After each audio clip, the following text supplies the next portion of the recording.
27 май гомумрәсе китапханәләр көне. 21 гасырда китапханәләргә урын бармы?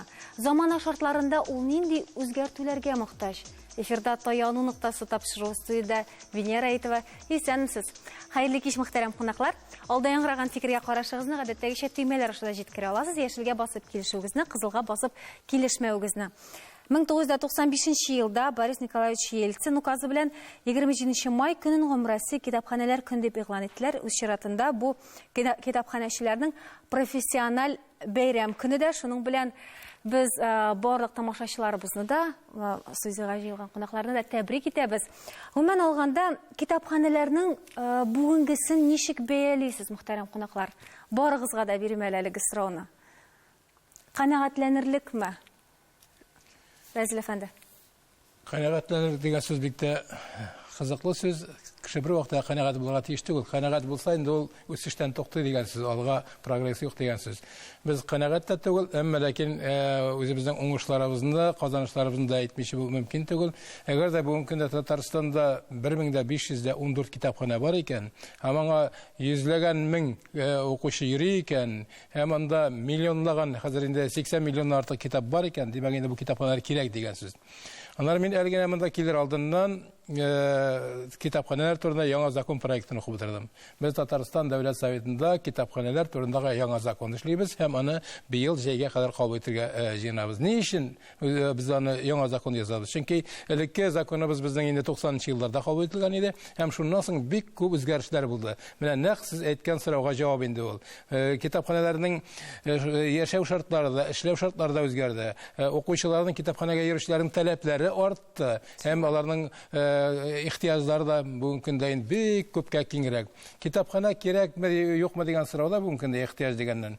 Әгәр дә без әйтәбез икән, инде ул бик тә билгеле гыйбарә, кемнең кулында мәгълүмат, шуның кулында дөнья дип әйткәннәр бит акыллы кешеләр. Мәгълүмат кайда ул? Мәгълүмат иң беренче чиратта китапханәдә. Мин китапханәдән башка, мәгълүматтан башка, китаплардан башка, юкса интернеттан башка, электрон чаралардан башка бүгенге тормышны, дөньяны күз алдына китерә алмыйм. Демәк, китапханә һәр вакыт кирәк булган, бүген дә кирәк. Менә билгеле күпләр сезнең белән килешер, шулай да интернет дигән сүз әйттегез. Бу бер яктан караганда безне шул кадәр алга этәргән, шундый алга бару кебек бит инде, шундый алга этәргән көч. Икенче яктан караганда ул шушы безнең китапханәләр безне бераз гына читләштерә торган ниндидер бер фактор да түгелме? Менә безнең моның белән килешмәскә дә килешмим дип әйтергә мөмкин. Чөнки чынлап та берничә ел элек кенә әле бөтен китапларны диярлек интернетта табарга була иде һәм аларны укып була иде, бушлай йөкләп була иде. Хәзер соңгы елларда авторлык хокуклары дигән әйбер, ул канун яхшы эшли һәм интернетта да без хәтта ВКонтакте шелтәрләрендә дә анда элек куялар иде. Анда да хәзер бушлай китаплар табу авыр. Без бушлай түләп алу дигән әйбергә әле күнеге бетмәгән без. Интернетта да китаплар арзан тормый, кыйммәт тора, 200 сумнан башлана алар һәм бер тапкыр алып йөкләп укыр өчен генә анда күпләрнең аласы килми. Шуңа күрә китапханәләрен яшәргә тиеш дип уйлыйм мин һәм алар заманчалатып, заманча форматта эшләрен дәвам итәргә тиешләр. Бездә китап чыгару әлегә бик кыйммәт, ул рус китапларын, чит илдә чыккан китапларны карасагыз, ул 700 сумнан, 1000 сумнан башлана. Инде тырыша торгач, хәзер безнең татар китапларының да бәяләре артты. 30 сум гына татар китабы дип зарлана идек. Хәзер китаплар шулай ук 300, 400, 500 китаплар бар. Һәм безнең әлегә ул кадәр кыйммәтле китаплар сатып алырга мөмкинлек бөтен кешенең дә юк һәм китапханәләр бу уңайдан менә шушы вакытта алар ничектер җәелеп калырга тиешләр. Мен сезнең фикерне хуплыйм. Кайберәүләр уйлый бит, интернетта бөтен нәрсәдә бар дип. Бөтен китапларда бар дип. Сез бик дөрес әйтәсез, интернетта бит әгәр дә китап икән, аның бер өлеше генә бар, өлешчә генә. Авторлык хокуклары сезгә интернетта китапны тулаем укырга мөмкинлек бирмәй. Аны тулаем укыр өчен һич шиксез китапханәгә барырга кирәк, чөнки китапханәгә килеп укымасаң, авторлык хокуклары бузылган була. Аннары интернет дигәннән, интернет ул анда бик күп мәгълүмат, әмма ләкин ул карурман шикелле. Анда компас юк. Китапханәдә ул китапханәче компас бар. Сине шушы шушы урманда, мәгълүмат урманында, карарманда алашмыйча йөртә торган китапханәче бар сиңа ярдәмче. Бәлкем біз үзебез генә ялкауланганбыздыр. Біз интернетка өйдә утырган килеш кирдең, алдың мәгълүматны, китапханәгә барып җитәргә кирәк бит әле шулай бит. Заһир, соңгы мәртәбә кайчан китапханәгә барганың бар? Соңгы тапкыр китапханәгә мин гыйнвар аенда бардым. Анда да китапны укыр өчен түгел, алып цифрлаштырыр өчен. Үзем укымыйм мин аны, чөнки ягъни укуым минем шушы тикшергәндә цифрлаштырган вакытта бара. Соңгы тапкыр булай махсус китап укырга баруым ул университетта студент елларында булгандыр. Цифрлы китаплар турында килгәндә инде, монда мин ризалашмыйм сезнең белән бераз, чөнки китапларны эзли белергә кирәк интернетта. Сезгә йөзләрчә, меңләрчә сылтама бирә эзләү машинасы. Һәм аннан инде үзеңә теге иләк белән сайлап табып алырга кирәк. Һәрберсен чыгып эзләргә кирәк. Һәм шул вакытта инде Разил абый әйтте бит, теге өлеше генә була ди. Аның бер сайтында өлеше генә бирелгән, кайсында тулысы белән бирелергән. Китапханәдә килдең, сиңа тулысынча укуга тоттыралар. Теге кайбер кеше менә онлайн укымаска мөмкин. Ул мәсәлән онлайн укып була, күп әйберне укып була, ләкин йөкләп алып күбесен булмый. Барыбер анда авторлык хукуклар һәм безнең үзебезгә дә менә бу менталитетны әзрәк үзгәртергә кирәк. Кеше әйбер ишинде ул, кеше язганан, аны сатып алырга да өйрәнергә кирәктер дип уйлыйм. Лилия ханым, сез ничек уйлыйсыз? Күбәя башладымы килүчеләр, я булмаса кимиме? Нинди тенденция күзәтәсез? Бүгенге көндә китапханә, ул китап алу урыны гына түгел. Китапханәче дигәч, һәркемнең күз алдына элеккеге фикерләү буенча шәльяулык бәйләгән, чәчен бетереп бәйләп куйган, кыштыр-кыштыр килеп итек киеп килгән ниндидер бер олы яшьтәге әби күз алдына килә. Бүгенге көндә китапханәдә креатив яшьләр эшли. Алар үзләренең эшләрен реклама ясый беләләр үзләренең эшләренә. Алар китапларны, тере китапларны гына түгел, китапларга хәтта ниндидер реклама ясыйлар, бук трейлерлар ясыйлар. Төрле чара белән китапханәгә дәшәләр. Дөрестән дә китапханәгә хәзер кеше арта, китап укучы саны арта. Чөнки яшьләрнең үзаңнары агарып килә. Алар уку аша белемнәрен үстерү, балаларның белемнәрен үстерү кирәк икәнен аңлыйлар. Күп кенә гаиләләр балалары үзләре белән киләләр. Безнең балалар китаплары бик күп хәзерге вакытта. Ул бит китапханә, ул китап алу, китапны алыштырып китү урыны гына түгел. Ул әле тере аралашу урыны да. Бүгенге халыкка җитми торган тере аралашу. Хәзерге заманда кешеләр күршеләренә кермиләр, чәй эчәргә йөрмиләр, күршенең хәлен белмиләр.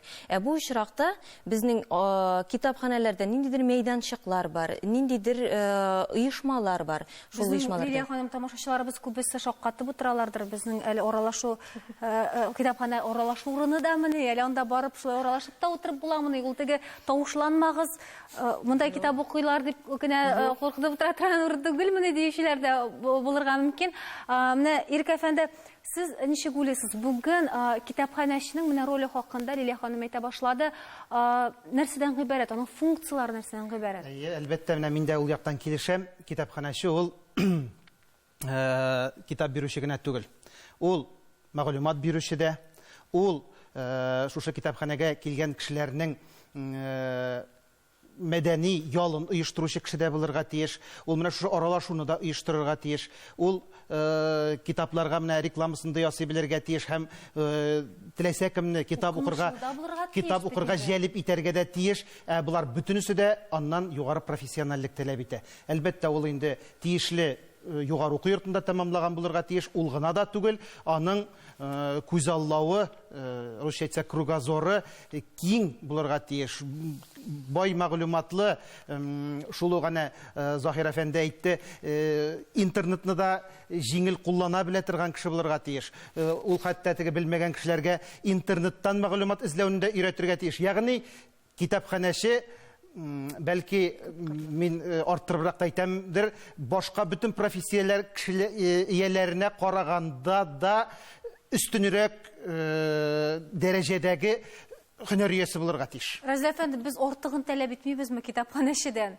Безнең күпме проблемаларны хәл итүче кеше икән бит китапханәче. Бик тә дөрес сөйләйрек, әфәнде, без бу хакта инде күптәннән Татарстан Милли китапханасында сөйләшә идек, без таләп куя идек. Китапханәче мәгълүматлы булу ягыннан китапханага килгән кешедән бер башка югарырак булмаса, ул анда эшли алмый. Алланнан бит ярдәм сорап килә. Әгәр дә ул ярдәм итәрсен, ул аның мәгълүматы бит килгән сораган кешенекеннән күбрәк булырга тиеш. Әгәр дә шулай булмаса, ул ничек эшли алсын? Аннары Кагыйдә бар бит, Разил абый.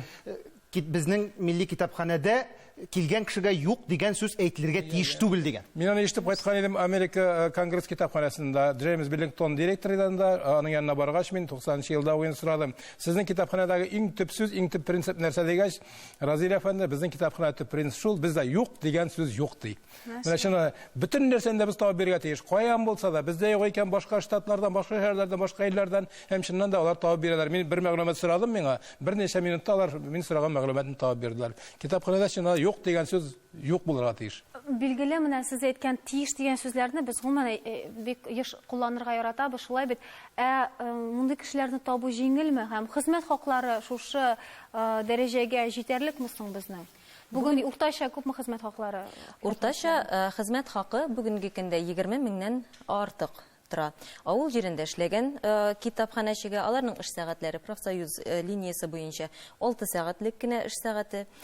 Бу эшкә инде ул бик рәхәтләнеп килә. Чөнки китапханәгә бит инде килә, үз аңын үстерә алучан кеше, әйтеп үткәнебезчә креатив кешеләр килә. Һәм безнең бүгенге көндә безнең культура министрлыгы, мәдәният министрлыгы, шулай ук безнең милли китапханәбез, безнең китапханәчеләрдән тиеш дип кенә таләп итмиләр. Алар безнең авыл китапханәчеләренә үз аңнарын һәм үз белемнәрен үстерергә мөмкинлек бирәләр. Шул ук безнең милли китапханә бүгенге көндә Руслан программасында эшләү буенча үзләренең мастер-классларын, семинарларын уздыралар. Һәрбер авыл китапханәчесе барып, анда үз аңын үстереп, белемен үстереп кайтырга мөмкинлек. Әйтеп узырга кирәк, алар бушлай уздырыла авыл китапханәчеләре өчен. Алар аны кайтып үзләренең практикасында кулланалар. Инде культура министрлыгы бик кызыксындыру чаралары, грант программалары белән кызыксындыралар. Авыл китапханәче, ниндидер бер авыл китапханәче китапханәчесе профессионал дигән номинацияларда, ныклы терәк дигән номинацияларда грантлар итеп Монсы аңлашылды. Без әле моңа кадәр бүген замана таләпләр, бүгенге көндә китапханә нинди тормыш белән яшәшнең хакында сөйләшә башладык. Әле проблемаларга без аякта атламадык кебек. Билгеле, монда проблемалар да юк түгел. Моның турында сөйләшүбезне дәвам иттербез. Рекламадан соң бездән аерылмагыз.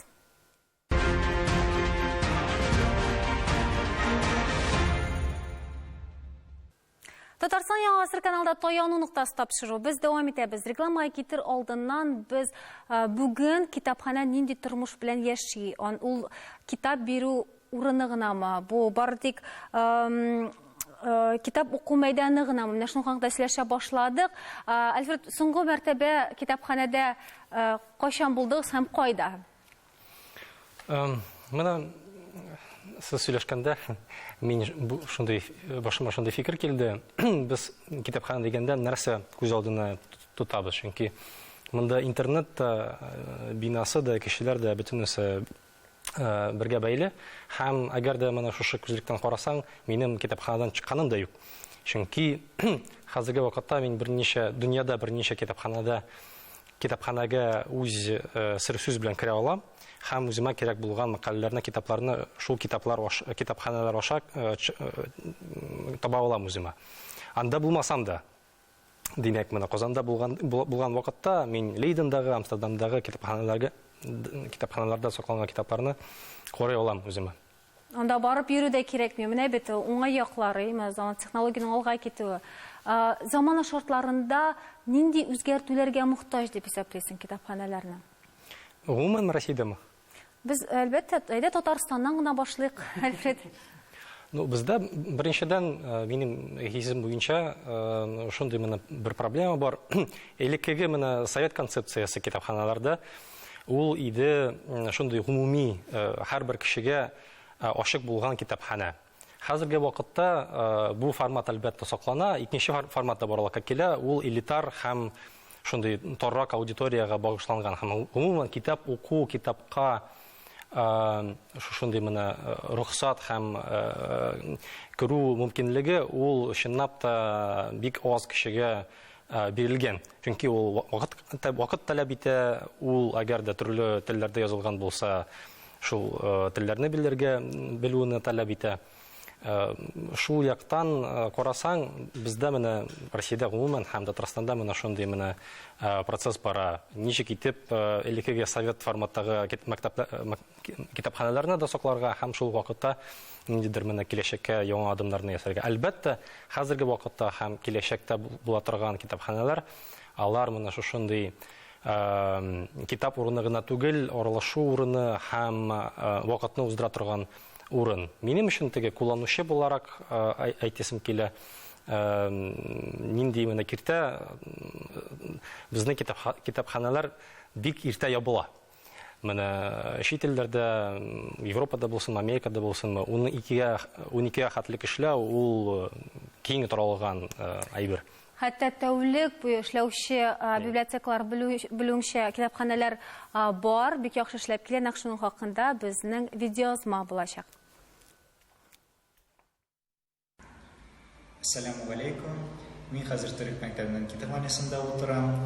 Бу инде күргәнгезчә шахматлар залы. Төркиядә милли китапханәләр бик популяр түгел. Басым күбрәк студентларның университет китапханәләренә бирелә. Сессия вакытында алар туп-тулы. Кайбер китапханәләрдә хәтта душ бар. Безнең китапханәбездә исә төнлә студентларга ризык бирелә, барлык шартлар тудырылган. Шәхсән мин үзем Америкадагы китапханәләрне бик яраттым. Алар инде технологик яктан бик үк алга киткән, барлык җирдә компьютерлар урнашкан, китап киштәләре кнопкага басып хәрәкәт итәләр. Хәтта шуны әйтергә кирәк, аларның китапханәләрдә йога заллары бар. Шундый комфорт шартлар тудырылган. Безгә үзебезгә дә бу тәҗрибәне кулланырга кирәк.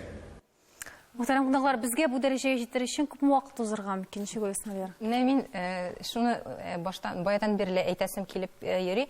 Мин фриланс журналист. Һәм мин теләр идем бездә шундый барып эшләп утырыр урыннар булсын дип. Бездә коворкинглар бераз бар, алар мин йөрештирәм аларга. Әмма менә шушы китапханәләр әнә шундый коворкинг заллар белән, шулай ук башка анда ниндидер кафелар белән.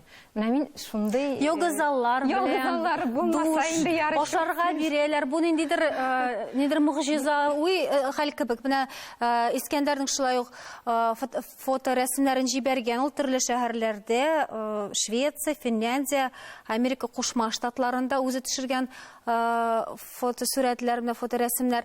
Безгә шушы яхшы тәҗрибәне алыр өчен күпме вакыт кирәк булыр дип уйлыйсыз, Разил әфәнде? Менә әле генә әйтеп үттеләр, тәүлек буе эшли торган китапханә турында. Ошаталар әле, Ошаталар әле, душлар да бар, барысы да бик яхшы. Дөрес, менә бездә инде ул керә башлады, ләкин китапханәләрдә түгел, кибетләрдә. Бездә бит әле юк иде, хәзер 24 сәгать эшли торган кибетләр бар. Ләкин алар адым сайын түгел бит. Бөтен китапханәдә 24 сәгать эшли алмый.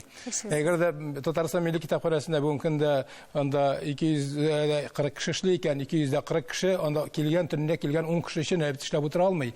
Бер районга бер китапханәме, 2 китапханәме, 3 китапханә булырга мөмкин ул. Һәм китапханалар төрле булырга тиеш. Һөнәр буенча бу һөнәргә күбрәк игътибар итәрәк, бундай һөнәргә мондый менә шундый махсуслаштырылган китапханәләр дә булырга тиеш.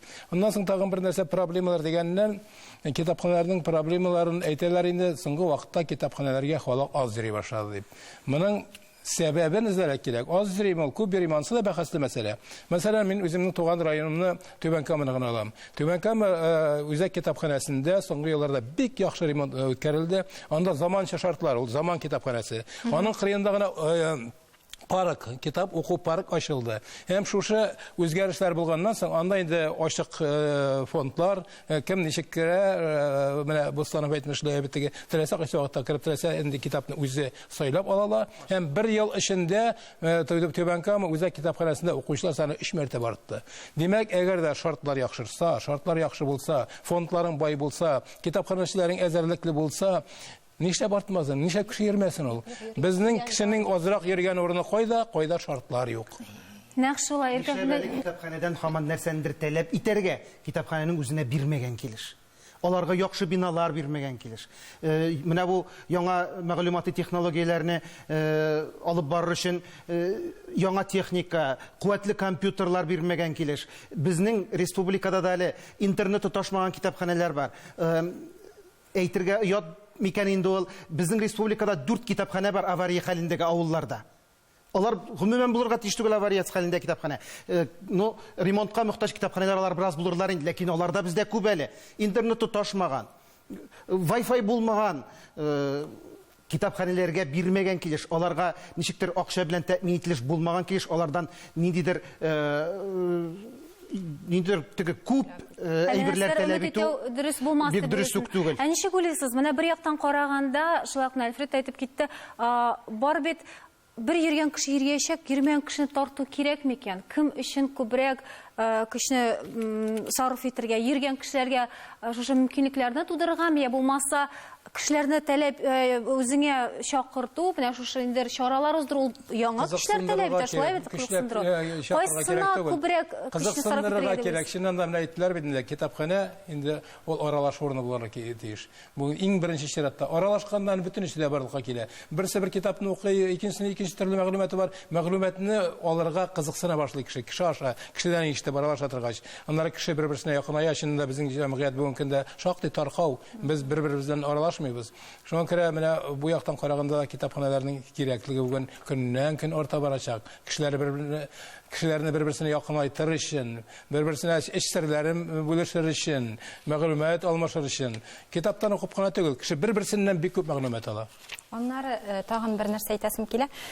Чынлап та китапханәләрне без әле һаман теге ниндидер совет калдыгы дип уйлыйбыз да, һәм анда ничектер аяк тартмыймы, бармыйбыз, йөрмибез инде без анда, әйме?